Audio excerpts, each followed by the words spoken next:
All right guys, welcome back to the channel. This is the last day that I'm gonna have with the Ariel Rider Grizzly. It looks beautiful, fun bike, 65 miles an hour, full suspension.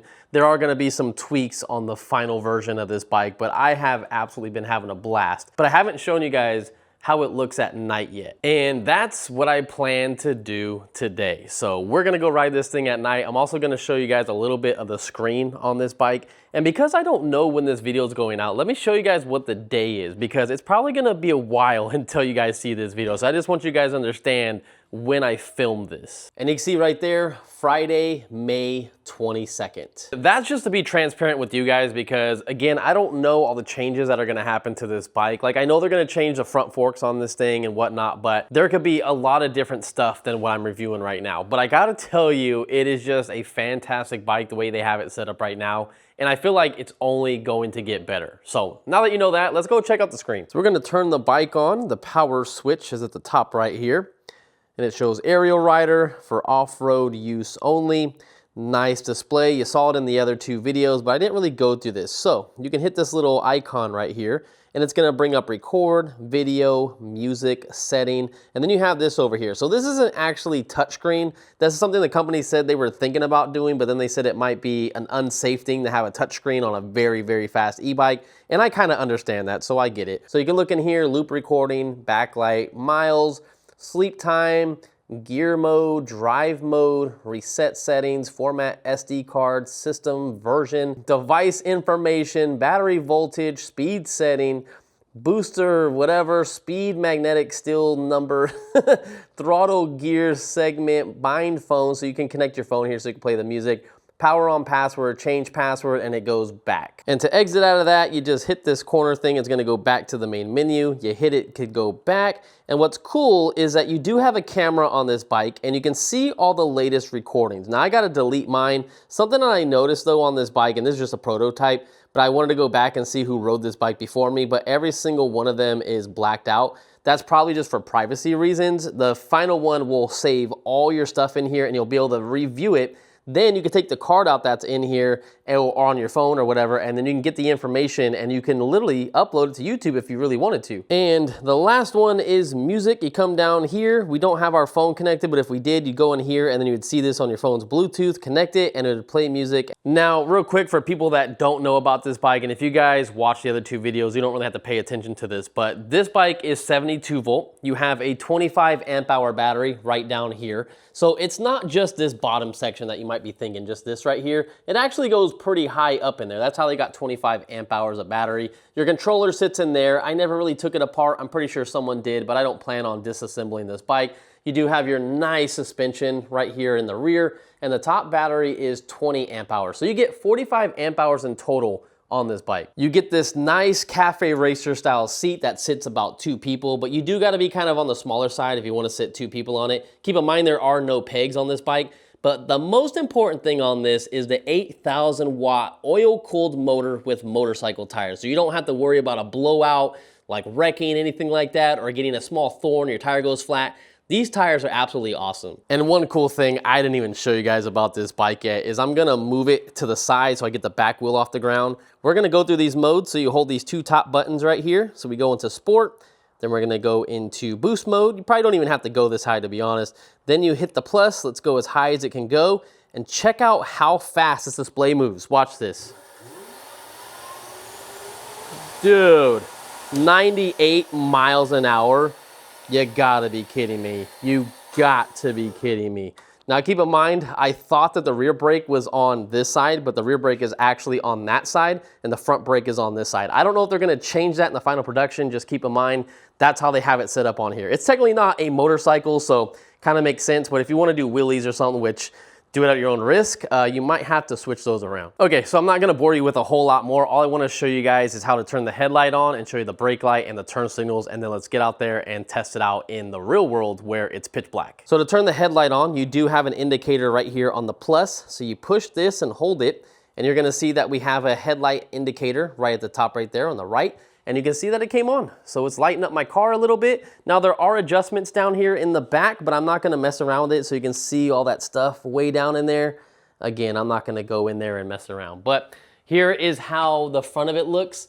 Now there should be another button to get the lower one working because right now it's just the top one, so I gotta figure that out. Okay, figured it out, it's pretty simple. So that's why in our second video when I took it around and just roaming around the city, it didn't look that bright. So you have to hold this once for the top light and then you hold it again for the bottom light. So after I held that, they should now both be on.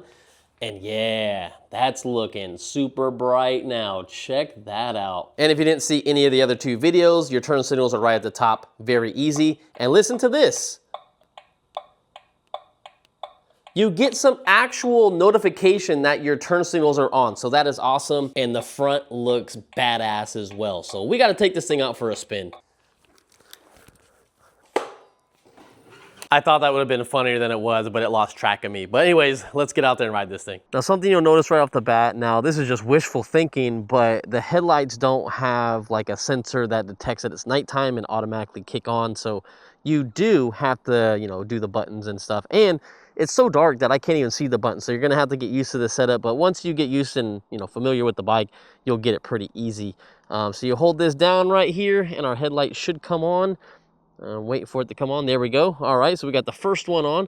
Let's just ride with this one for a little bit and then we'll switch over to the other one and see what the difference is. Let's go down the street all the way to the end just to kind of get an idea of how this looks, and then I'll turn the other one on when coming back and we'll see, because there are no lights on this road whatsoever. Now, again, it's a gray headlight. Honestly, I couldn't see it in my other video and went through the tunnels, but it just must have not been dark enough, you know? But this looks absolutely great. If it's angled correctly, I'd say like another foot up, I think we should be in business right here. And it looks like a smiley face. I actually think it looks good. It's, again, just not adjusted. So please hold your comments for how it looks because it's just not angled correctly. So next, let's hold that button again. Let's see what changes. Oh, there we go. Okay.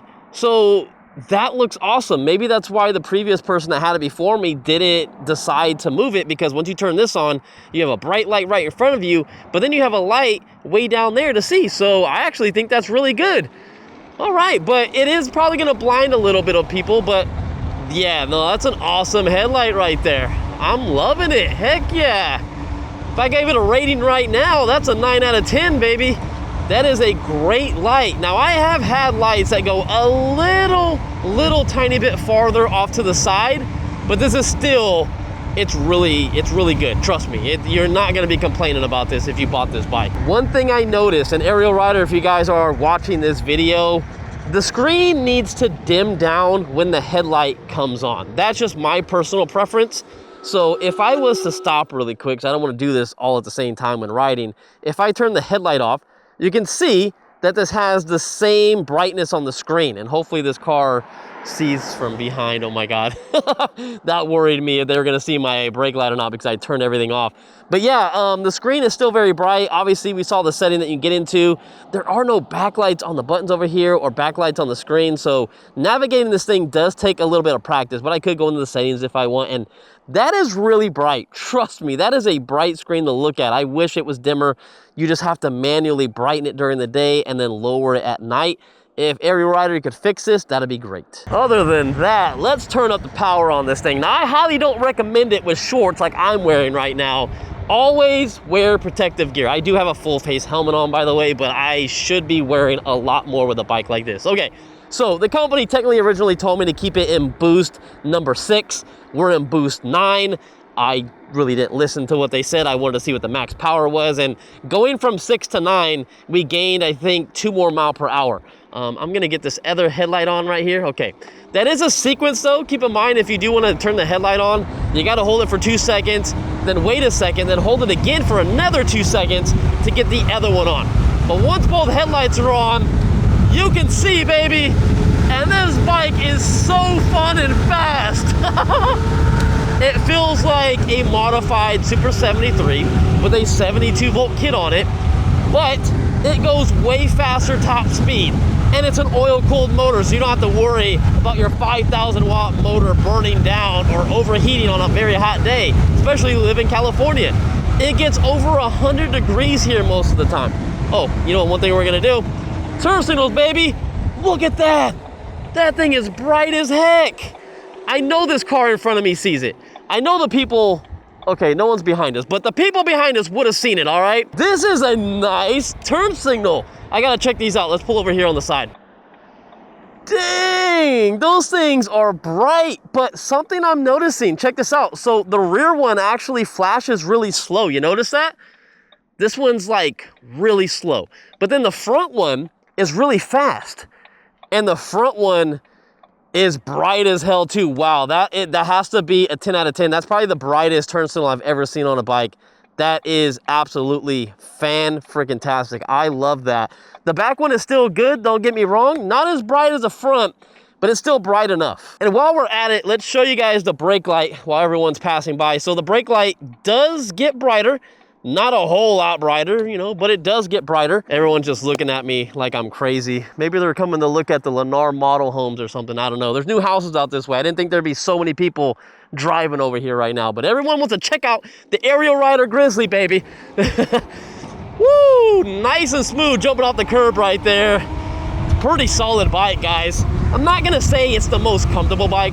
If you're looking for something that's like crazy fast like this, kind of similar, I would say the Ghost Cat F4X, even though it's not 72 volt, this is still faster. But if you want something that has like plus suspension, like a Sur-Ron or something like that, get a bike like that. This feels more solid and just more beefy. It just feels more of a tank, but it doesn't feel like a tank like the Aoki A8. I just got done reviewing that earlier today, which you probably saw my review on that like a long time ago, because again, I don't know when this video is coming out on this bike. And fun fact, the Aoki and this bike use exactly the same display. Now, Ariel Rider doesn't make this display. They all get them from these, you know, companies and whatnot. But I just thought it was funny. Now they both have cameras on there. And what's cool about this one compared to the Aoki, if you did not watch my video on it, check out the cables. The cables are not in the way of the camera. On the Aoki, the cables go right in the middle and they block the whole camera. And it's really hard to move everything around because the Aoki has the distribution block. It's called like the CBS, Central Braking System. And what that means is it distributes like the hydraulic pressure from the front and the back to make the braking feel better. I'll tell you right now, I feel like these brakes are technically better than the Aoki from my experience, and I love these little short brake levers right here. The front one is a little messed up. Someone was jamming on it, I don't know. Someone was really abusing this front brake, so it really makes a lot of grinding noise. Someone probably really abused it in 100 miles. They should not go that fast, but I gotta say these brakes do work really good. It could just be the simple fact that this bike is not as heavy as the Aoki, and really these bikes are just kind of two different bikes at the end of the day. This one will get really good range if you go slow, but it's not the range of an Aoki. You know, Aoki bikes are like 60, 70, 80 amp hours. But I just want to throw it out there because I did review the bike earlier, and it's just kind of on my mind right now, so I just wanted to mention it. One thing that you will love on this bike is the horn. Oh, geez, okay, I didn't want to cuss. It is loud. A lot of people are always at this park too, so that is very loud. That sounds like an actual car coming down the road. And we should not be going this fast in the neighborhood. A cat can run across at any moment, you never know. But man, this bike just handles so good with these tires.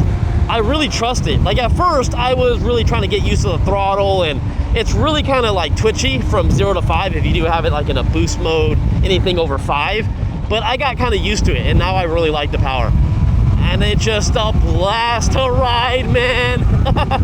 I brought this thing to work. I didn't even charge it at work. We rode it back. We did a 30-mile trip, and we had hella range. If you guys want to see that video, go back on my channel.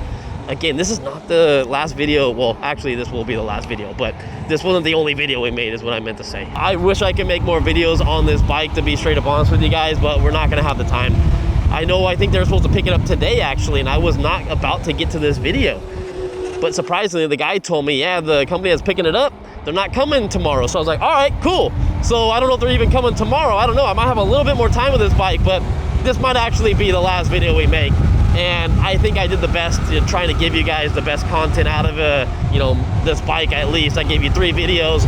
I don't know who else is giving you 3 videos. So if you like this video and you know you like the channel, support it, man, please. I'd really appreciate it. Woo-hoo-hoo-hoo-hoo-hoo.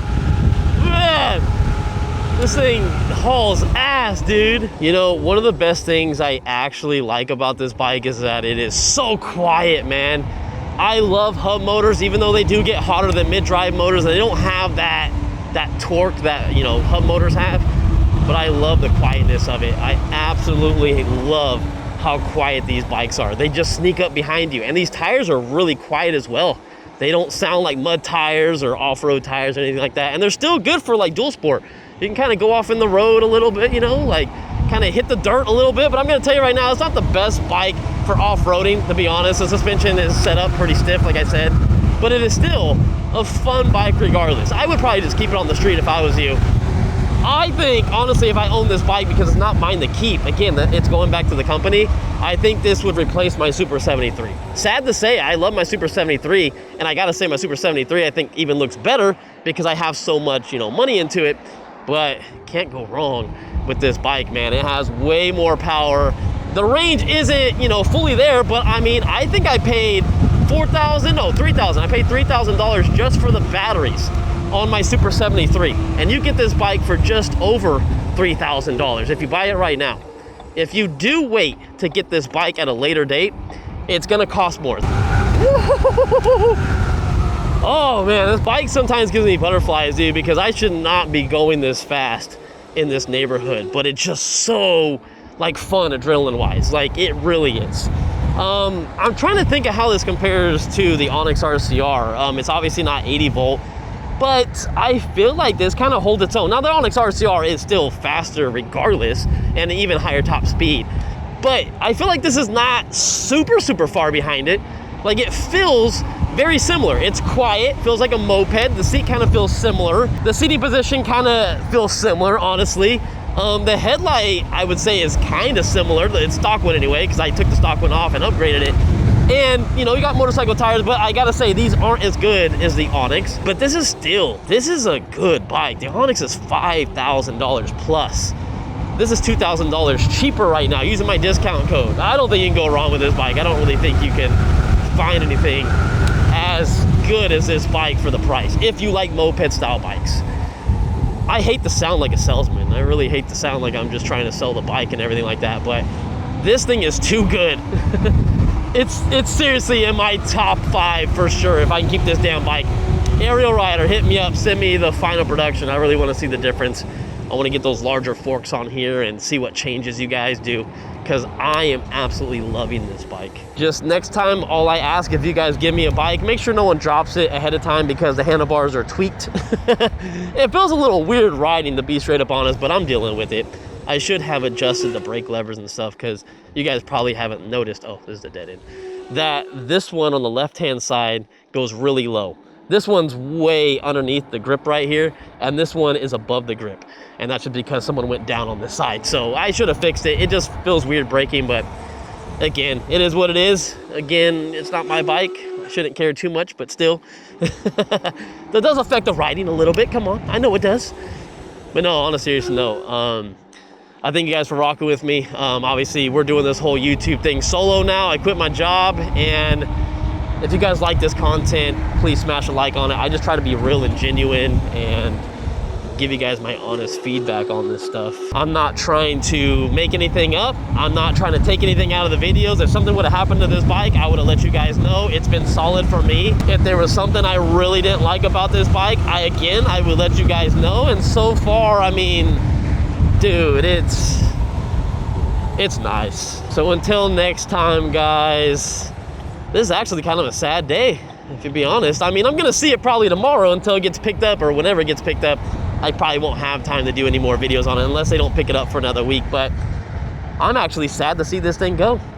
Let's get one last good look at it. Well, I'm gonna miss you, old buddy.